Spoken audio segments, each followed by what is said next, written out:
Saya bertugas menjadi ini tutornya ya.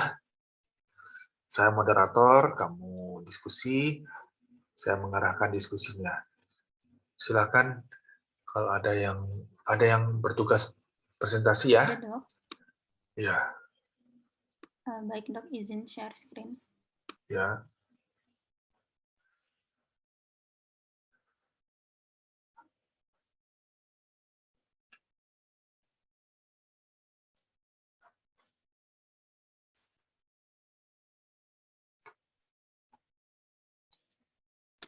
Baik dokter dan teman-teman, di sini ada Reski, Sharon dan juga saya yang akan mempresentasikan mengenai asma.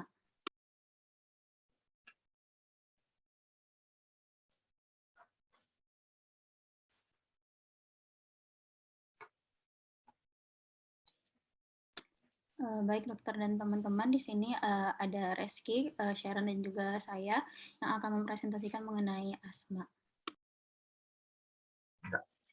Kamu udah dapat tugas kan? Ada contoh kasusnya dari saya ya. Jadi silakan apa yang kamu tampilkan.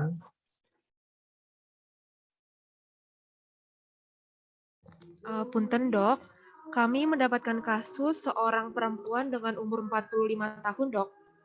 Ya. Selanjutnya, ibu ini datang dengan keluhan sesak napas dok, yang disertai dengan sianosis dok. Ya. Pasien datang ke UGD atau ke rawat jalan? Punten dok, ke UGD dok. Ya, ke UGD ya. Nah, apa yang kamu pikirkan pada pasien ini? Punten dok, karena ada riwayat sesak, ada sesak, keluhan utama sesak, maka kami mengambil beberapa diagnosis banding dok. Yang pertama, untuk diagnosis banding, kalau untuk sesak itu kita pikirkan bahwa apakah sesak ini disebabkan karena intrapulmonal atau ekstrapulmonal, di mana kalau intrapulmonal berarti yang terganggu dari sistem respirasinya, sedangkan kalau untuk yang ekstrapulmonal bisa dari kardiovaskular, lalu gangguan psikiatrik, ataupun lain-lain seperti adanya gangguan hematologi, gangguan metabolisme, ataupun neuromuskular, dok. Kalau pada pasien ini kira-kira di mana? Karena ini kita harus melakukan anamnesis lagi dok, jadi harus kita cari untuk mencoret dari diagnosis bandingnya dok. Ya. Karena dari UGD dok. Ya, karena pasien datang ke UGD dengan chief complaint sesak nafas, kamu boleh dengan organnya. Soalnya seperti itu aja, nggak ada lagi yang lainnya. Wanita datang sesak nafas dengan sianosis. Apa pikirkan? Kalau sianosis artinya apa, Catherine? Itu aja, nggak ada lagi yang lainnya. Wanita datang sesak nafas dengan sianosis. Apa pikirkan? Kalau sianosis artinya apa, Catherine? Kalau pasien dengan sianosis.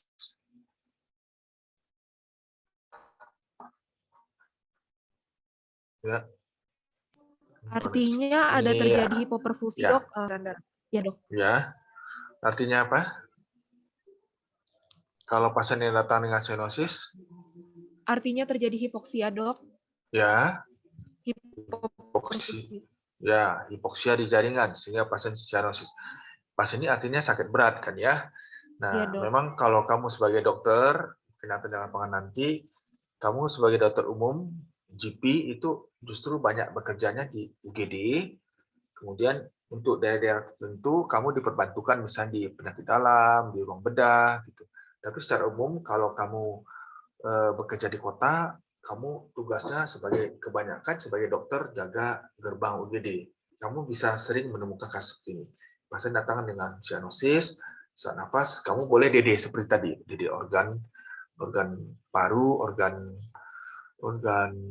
kardio, organ yang lainnya. Nah, sekarang Kevin, kalau ada Kevin ya. Ada. Kalau kita lihat ya, Kevin ya. Kalau kita lihat dari organ tersebut paling banyak kalau pasien sesak nafas paling banyak organ apa yang terkena, Kevin? Untuk dari organnya, mungkin kalau saya dapatkan pasien seperti ini, saya akan melihat pertama dari faktor dari usianya, dok. Enggak. Misalkan Pertanyaan saya gini, bukan usia pertanyaan saya. Pertanyaan saya kan ini ada sesak pasiennya. Nah, kan kamu udah tulis ini kardiovaskular, respiratory, teman kamu psikiatrik dan lain-lain. Dari kelompok ini, kelompok mana yang paling banyak mengalami keluhan sesak nafas? Organ mana? akan melihat pertama dari faktor dari usianya, dok. Enggak. Misalkan Pertanyaan saya gini, bukan usia pertanyaan saya. Pertanyaan saya kan ini ada sesak pasiennya. Nah, kan kamu udah tulis ini kardiovaskular, respiratory, teman kamu psikiatrik dan lain-lain. Dari kelompok ini, kelompok mana yang paling banyak mengalami keluhan sesak nafas? Organ mana? mungkin kalau untuk yang Kira-kira. sesak nafas, kalau keluhan utama paling Ya. sesaknya mungkin dari respiratornya, dok. Namun kalau nanti pada saat anamnesis didapatkan seperti adanya tambahan nyeri dada, mungkin nanti bisa condong ke kardiovaskular, dok. Kalau kamu bisa jawab lebih baik. Memang paling banyak adalah organ paru sebenarnya. Ya, jadi kalau ada pasien datang ke UGD, kamu pikirkan sesak nafas, mungkin wajahnya organ paru nih. Kedua organ terbanyak keduanya apa selain paru? Jantung, dok. Anamnesis didapatkan seperti adanya tambahan nyeri dada, mungkin nanti bisa condong ke kardiovaskular, dok. Kalau kamu bisa jawab lebih baik. Memang paling banyak adalah organ paru sebenarnya. Ya, jadi kalau ada pasien datang ke UGD, kamu pikirkan sesak nafas, mungkin wajahnya organ paru nih. Kedua organ terbanyak keduanya apa selain paru? Jantung, dok. Jantung, organ kardiak. Kalau kamu bisa jawab lebih baik, kalau enggak apa-apa.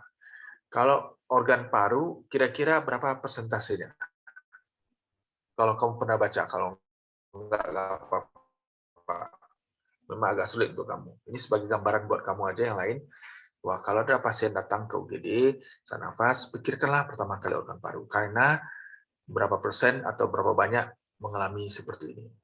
Berapa pernah baca? Kalau nggak tahu nggak apa-apa, saya nggak masalah. Ini agak sulit buat kamu. Punten, dok, untuk Ini kan angka ya. Berapa persen kira-kira? Untuk persentase pastinya saya belum tahu. Jadi dikatakan bahwa 2/3 pasien datang sesak nafas ke UGD harus kamu pikirkan paru. Jadi kesimpulannya, message-nya apa? Kalau pasien datang ke UGD sesak nafas, pikirkan jangan ini organ paru. Kemudian DD-nya organ kardiak ya. Nah, oke, kita kembali lagi ke siapa? Saron ya, kamu yang presentasi ya. Saron, Ya, dok. kamu mau tampilkan slide apa lagi? Selain ini, diagnosis banding kamu udah tampilkan, apa lagi? Baik, dok. Izin untuk menampilkan slide anamnesis, dok, untuk Ya. ditanyakan kepada pasien, dok. Ya, kamu mau nanya apa? Yang pertama, bagaimana rasa sesak yang pasien alami? Ya.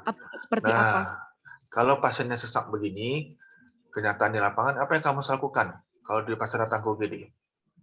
Kalau pasien datang ke UGD, sebenarnya karena susah juga, dok, untuk kita anamnesis, maka kita pastikan dulu dari ABC-nya, dok. Ya, jadi apa yang kamu lakukan?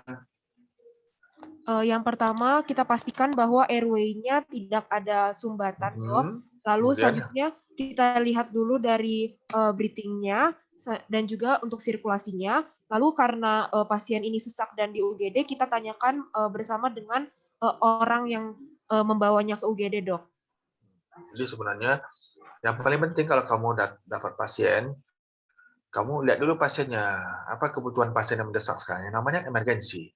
Pasien cyanosis artinya pasien kekurangan oksigen, hipoksimia. Kamu beri oksigen dulu pasiennya. Beri oksigen pasiennya, karena pasien sudah bukti ada cyanosis, ada hipoksia di jaringan. Sambil kamu lakukan anamnesis. Ya. Nah, kalau kamu mau berikan oksigen apa yang kamu berikan? Siapa? Nabila.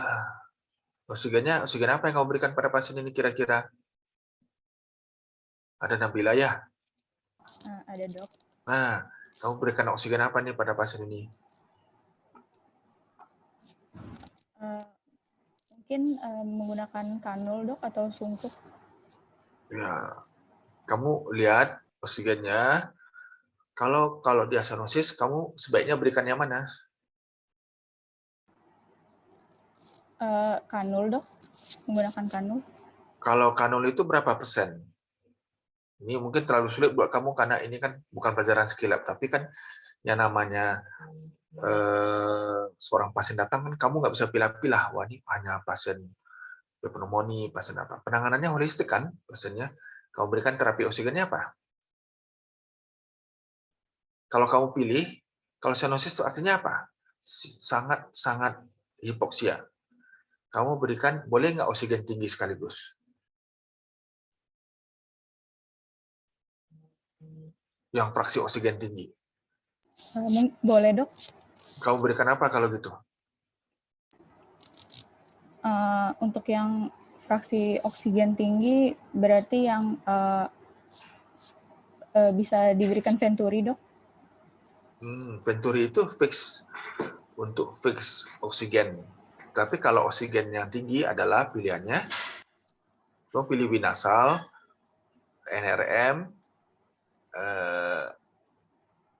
ini atau simple mask. Nah, kamu ada skill lab ini, skill lab oksigen terapi, atau sekarang sudah jadi kuliah ya? Iya dok. Jadi kuliah ya. Nah, memang sejak beberapa tahun itu skill lab oksigen terapi digantikan oleh kuliah. Ya, harusnya saya bilang ini harus masih skill lab ya. Bagaimana Priscilia, kamu pakai apa kalau pasien datang begini? Mungkin diberikan kanul. Kenapa kanul? Karena kanul sendiri fraksinya kan bisa untuk yang tinggi juga dok. Jadi bisa diberikan pilihan kanul. Kanul kita mau berikan, kamu berikan fraksi oksigennya 20% plus 2-4 kali per liter. Nah, saat beraktivitas atau berolahraga, dok? Enggak. Nah, kalau mungkin udah cukup ya kita ke ini ya, ke pemeriksaan fisik. Apa kira-kira Reskia pemeriksaan fisiknya? Mungkin dari keadaan umum terlebih dahulu, dok. Ya, keadaan umumnya apa? Mungkin di sini kalau kesan sakit, tadi kan pasien sesak nafas, berarti mungkin pasiennya ini adalah kondisinya sakit dok, atau tidak nyaman. Ya, jadi sakit apa ini pada pasien ini?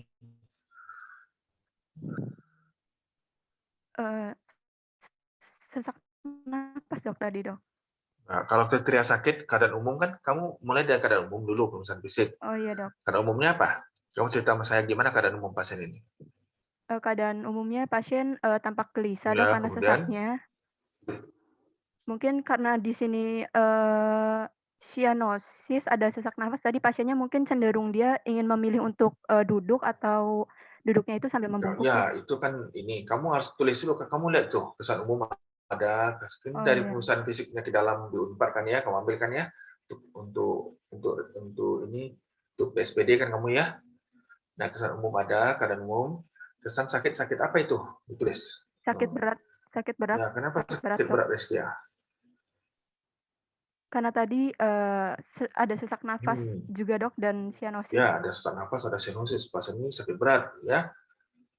Kemudian kamu nilai nanti gizi, kesadarannya, tinggi badan ya. Kemudian apalagi kamu nilai? Tanda-tanda vitalnya dok. Tanda vital. Ya, respiratory rate yang meningkat. Jadi misalnya 32 kali, nadinya 115 ya. Kemudian halwa sakya. Apa yang kamu pikirkan? Apa pemeriksaan fisik lagi yang lain? Ya punten dok, dari tadi tanda-tanda vital sudah dok.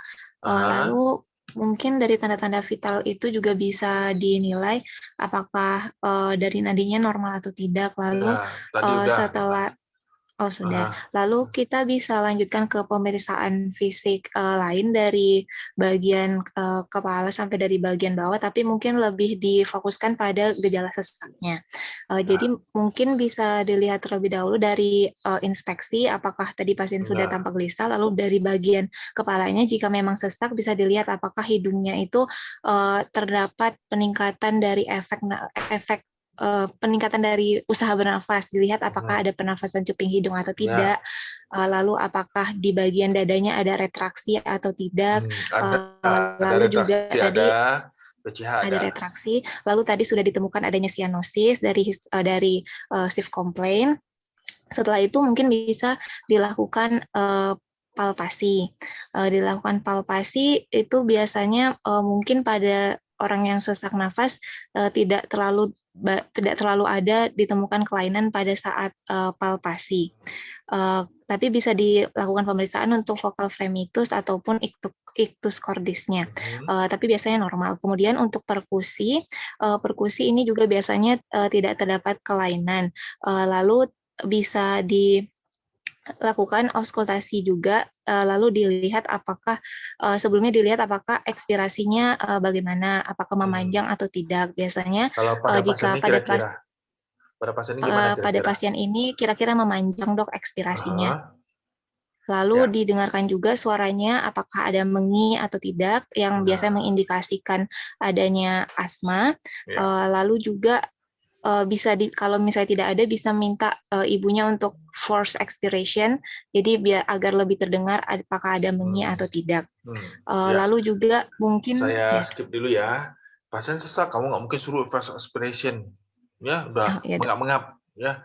Nah, pada waktu auskultasi kamu nggak dengar bising, sama sekali nggak dengar bising. Bisa nggak terjadi pada pasien ini, Alwa? Punten dok, bisa sepertinya dok. Apa disebut apa itu istilahnya? Ada yang pernah tahu? Silent chest gitu dok. Nah, silent chest. Silent chest itu kenapa terjadi, Alwa? Dari yang saya tahu itu karena sudah obstruksi berat dok, karena terlalu berat. Severe obstruksi sangat berat sekali, tidak ada lagi udara yang bisa dikeluarin, sehingga pasien itu akan menjadi sesak sekali, sianosis, karena kamu bayangkan bronkospasme hebat, tidak ada keluar suaranya, sehingga tidak terjadi wheezing. Nah, itu pasien jadi sianosis.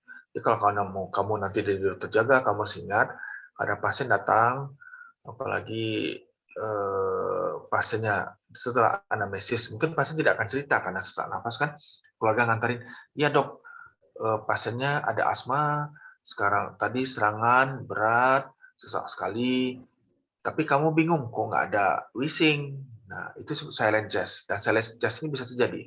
Jadi artinya ada silent chest ini tidak berarti tidak ada asma. Silent chest tidak mengeksklusi asma, justru menambah yakin kamu, wah ini pasien benar-benar berat, kamu tolong dengan segera. Ya, oke.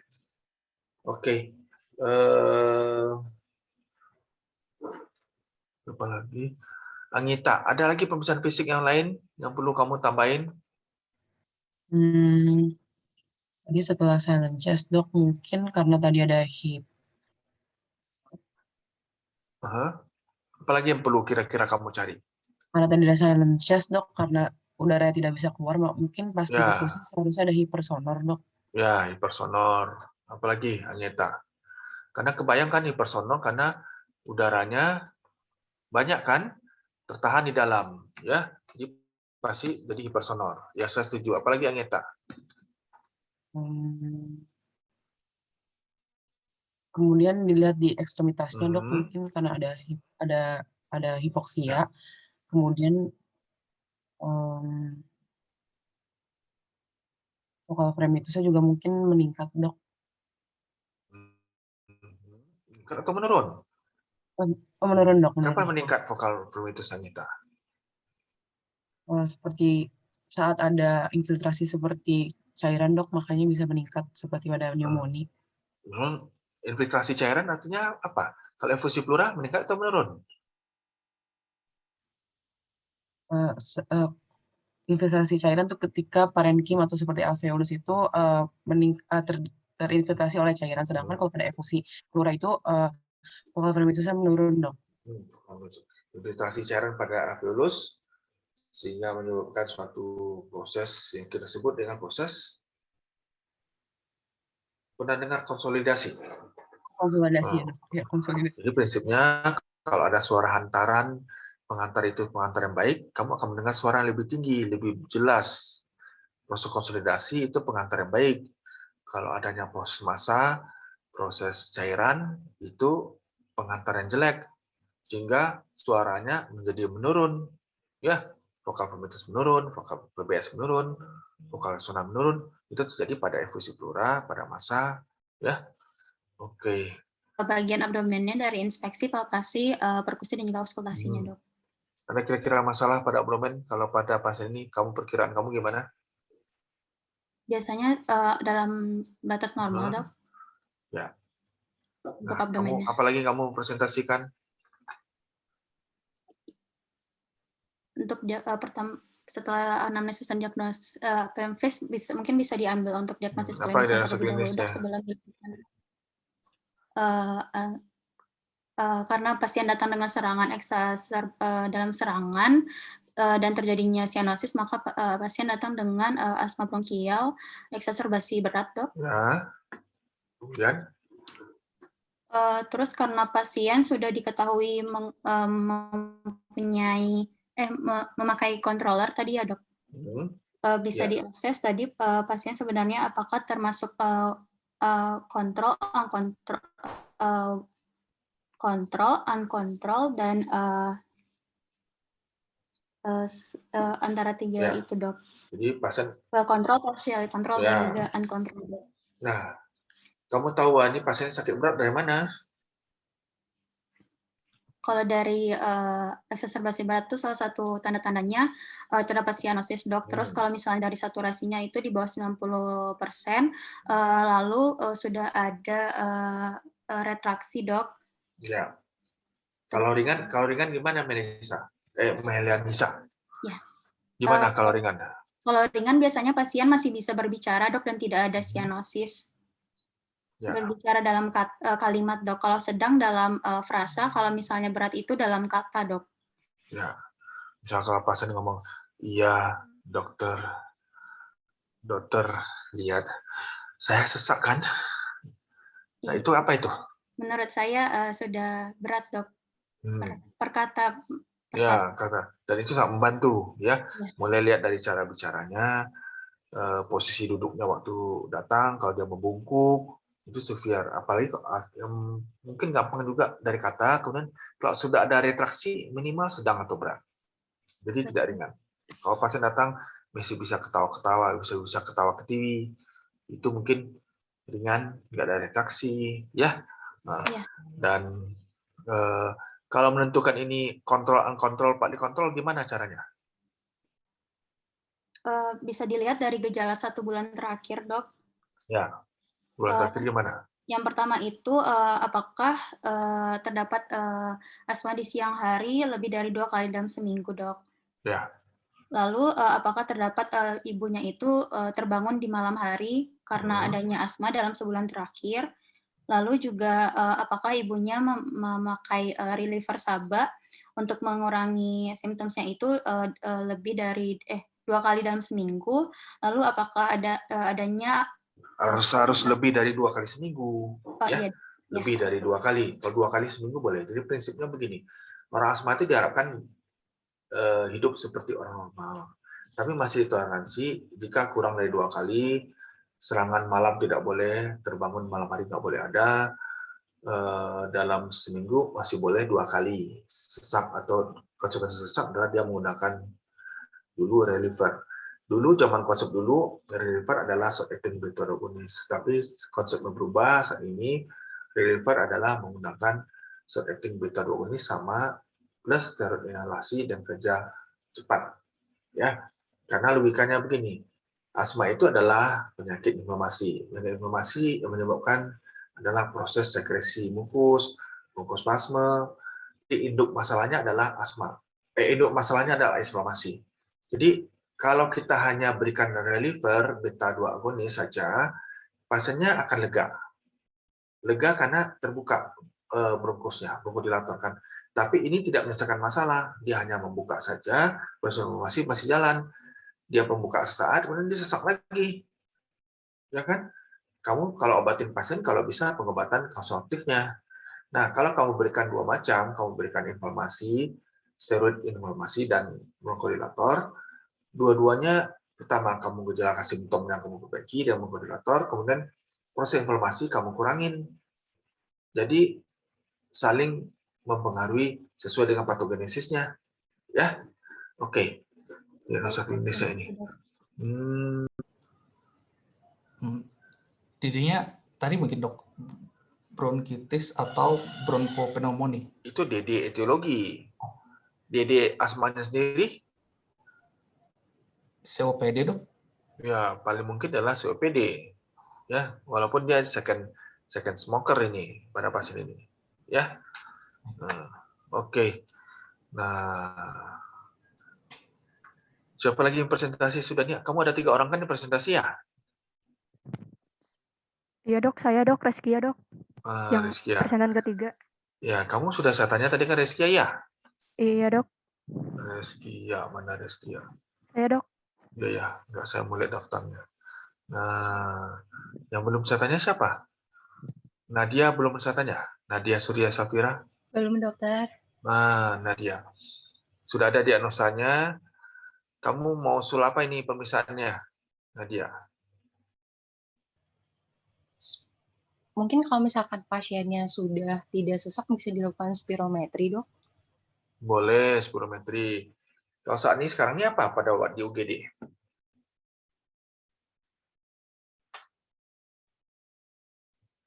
Punten dokter, boleh diulang?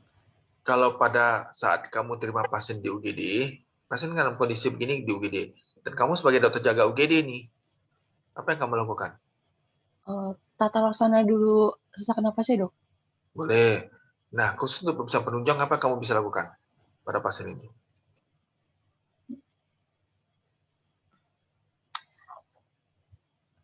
AGD, dok? Bisa? AGD, benar, AGD. Boleh. AGD apa yang kamu lihat? Apakah sudah ada asidosis, dok? Asidosis apa, Nadia?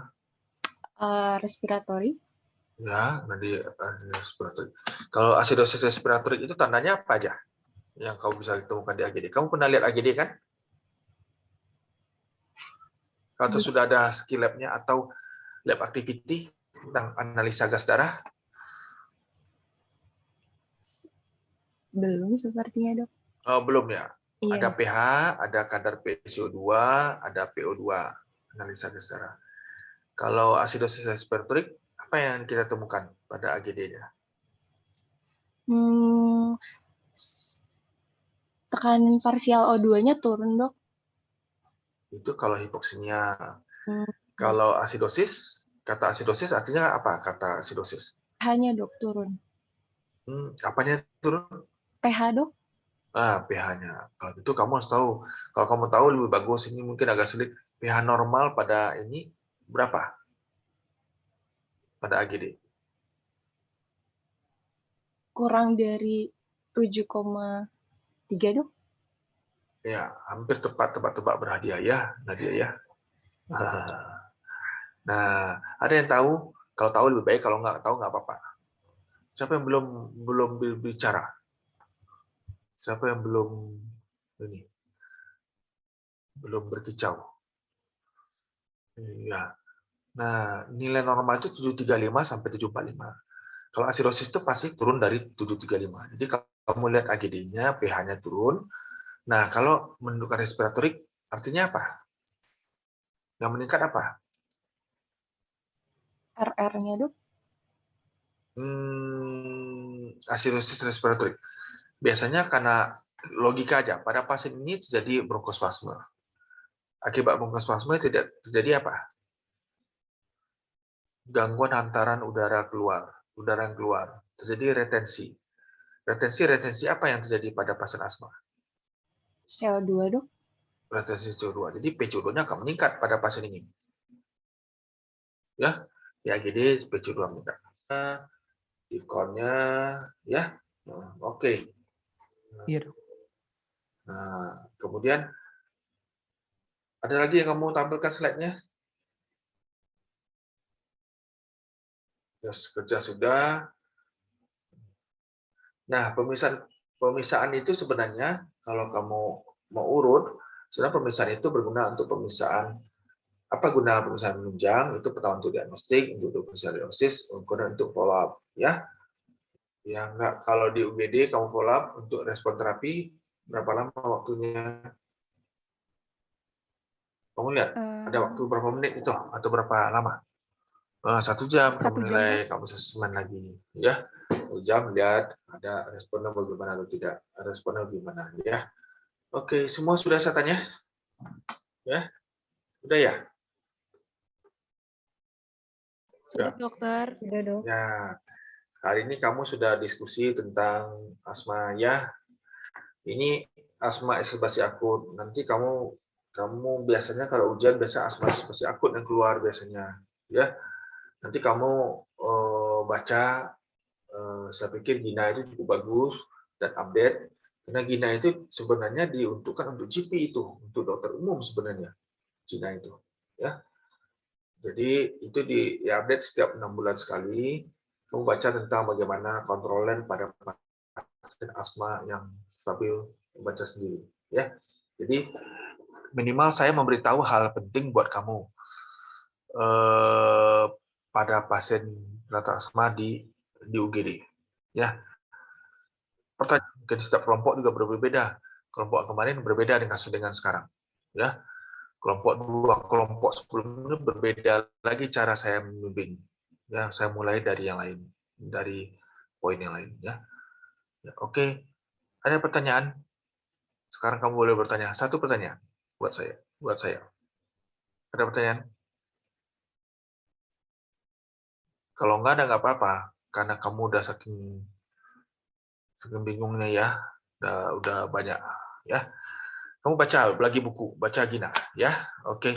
Kalau enggak, saya tutup. Terima kasih. Mudah-mudahan berguna buat kamu. Selamat pagi ya semuanya. Oke. Ya. Dokter, punten, apakah boleh foto bersama? Oh, boleh. Untuk foto bersama untuk ini. Untuk bukti. Kalau untuk bukti tadi sudah saya gitu. absen, Dok. Ya ini untuk kenang-kenangan, Dok. Waduh, kenangan.